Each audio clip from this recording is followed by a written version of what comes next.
Hello everybody. Bill Gibbons Crypto Hunter here with another video.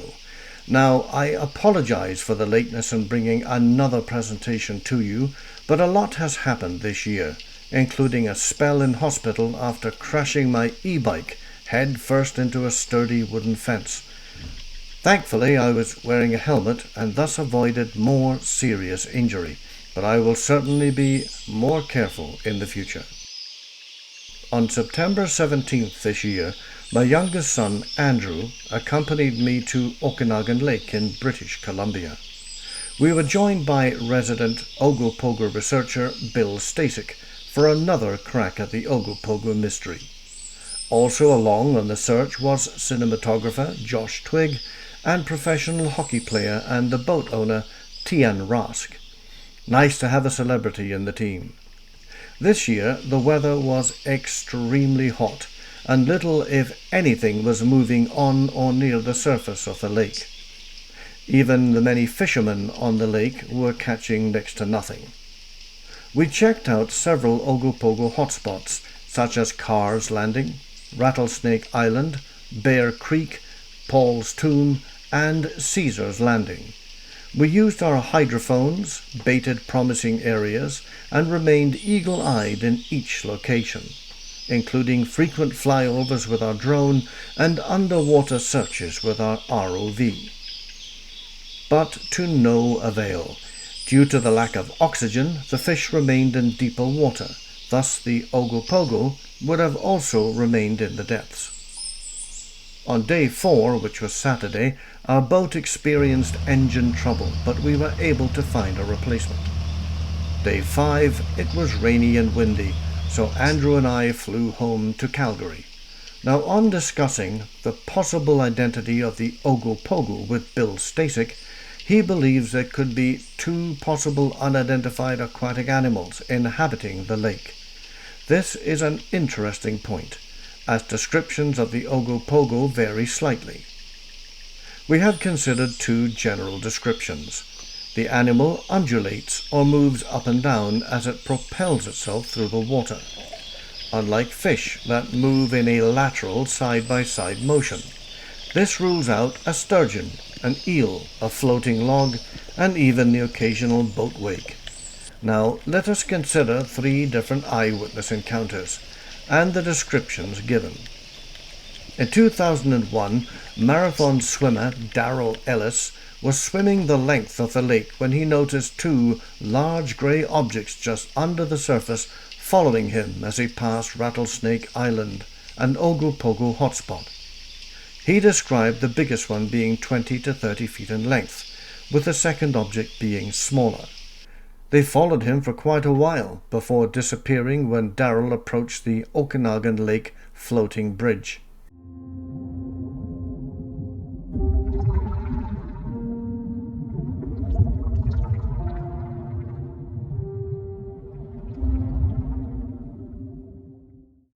At that point, one of the creatures surfaced about 30 feet away from him, seemingly curious about the swimmer.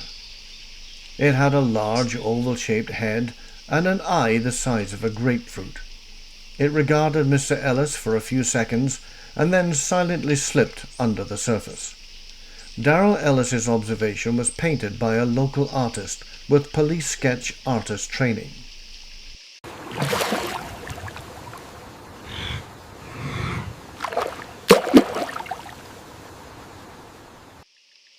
On September 7th, 2006, Michel and Gilles Bellevue took this photo of a very large form just below the water, south of the Kelowna Mission area on the east side of Okanagan Lake. The photo was taken from their boat at 2:30 in the afternoon.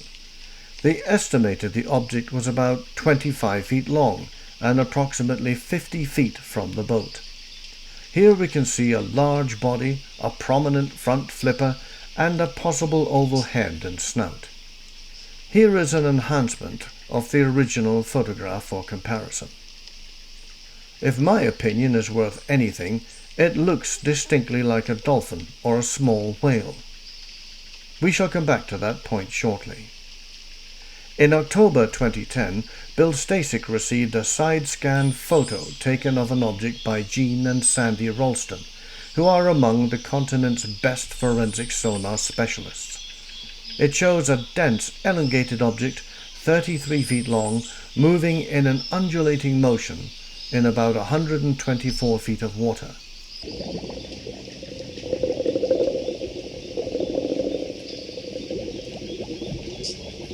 I have carefully studied the best sightings and photos available, and have noted the remarkable likeness of the Ogopogo between the ancient presumed extinct whales, like the Basilosaurus or the Durodon. I think we can rule out Basilosaurus, as it possessed impressive jaws with large serrated teeth. It was a voracious predator and would have attacked small boats, swimmers, water skiers, and kayakers. It also ate sharks and the smaller whale, the Durodon.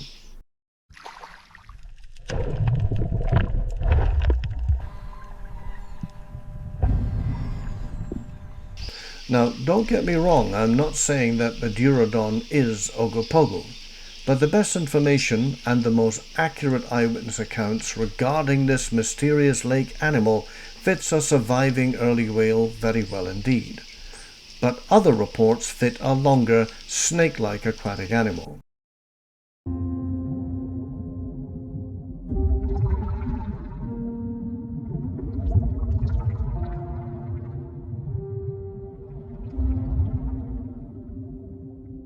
So, who knows? You can check out all the Ogopogo sightings and reports on the website www.ogopogoquest.com. And now for the Mokele-Mbembe update. Blaise and Pascal, two river guides known to me, live to the north of the village of Dongu on the Jar River. Last July, they took a break from harvesting staple crops and decided to go fishing at a location known as the Three Islands Zone. They are seen in this photo with Michel below. On the right is Simplice, who is Baka, and on the left is Blaise, who is Bantu. On July 9th, their afternoon's fishing was interrupted when both men became aware of a large animal noisily pushing its way through the forest to the south. They were astonished when a Mokele-Mbembe entered the river, slowly crossed from east to west, then disappeared at the Congo side. Once again, my AI rendering wasn't entirely accurate, as they didn't get quite that close to the animal. Regardez ça. Qu'est-ce que c'est que cette chose immense? Je ne sais pas. Il faut partir. Vite. Barely 1 month later, Pastor Emile of the Pentecostal Assembly Church of Cameroon observed a large animal with a long neck, a lizard-like head, and a large body browsing among the trees in an area of swamp, 22 kilometers east of the town of Malundu, located in the south of the country. Pasteur, c'est votre pirogue? Oui, c'est ma pirogue ici. Qui vous permet de traverser, n'est-ce pas, le marécage? Et comme il n'y a plus d'eau, c'est vraiment garé et abandonné comme ça. Ok. Et l'eau, parfois, la hauteur? La hauteur, comme vous voyez ce raffia. Oui. C'est comme ça que nous passons souvent là-bas. Ça, presque 5 mètres de profondeur pendant l'inondation. Merci beaucoup. Mystified by this strange animal, he made his way to the settlement of Iyenga and met the chief, Philippe Ambata, a highly respected man in the region. Chief Ambata told Pastor Emile that he had observed a Mokele-Mbembe. Pastor Emile had never even heard of the animal before, and later learned that a group of Baka fishermen had observed the animal in the same place at the same time, but at a different vantage point. What makes this observation so important is that Pastor Emile had never heard stories about so-called dinosaurs living in the area, and he was there for one reason only, and that was to minister among the local people. Once again, AI does not always cooperate when I try to visualize these encounters accurately.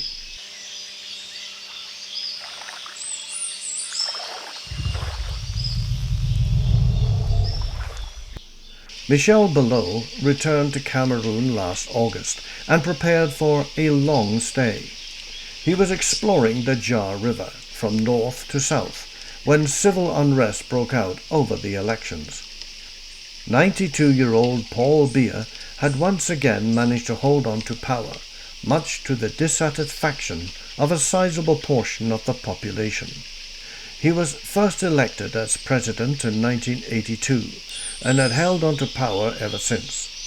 The ensuing riots forced Michel, along with many other Westerners, to hastily evacuate the country and return to France. Josiah Moore, who had explored the Boomba River with David Wetzel from December 2024 through to January 2025, had arranged to join Michel's expedition, but the riots in Cameroon forced him to cancel his flight. Now, Michel and Josiah hope to return to Cameroon in the spring of 2026.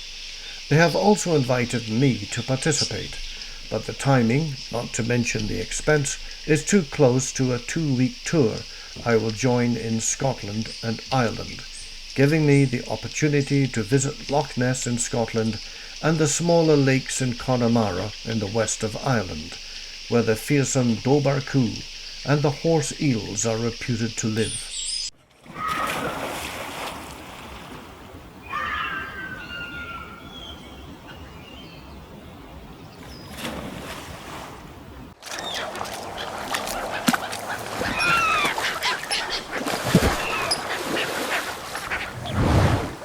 This will give me an opportunity to meet with local investigators in both countries and hopefully plan future expeditions. And last but certainly not least, a big shout out to my Patreon members who are helping to keep this channel going.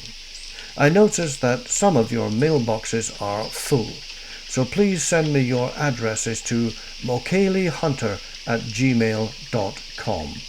as I have books and t-shirts to send you. Don't forget your sizes and preferred color. In the next Crypto Hunt video for this year, a special presentation of Westerners who have actually seen Mokele-Mbembe for themselves. Thank you so much for watching, and I'll see you again in the next few weeks. Bye for now.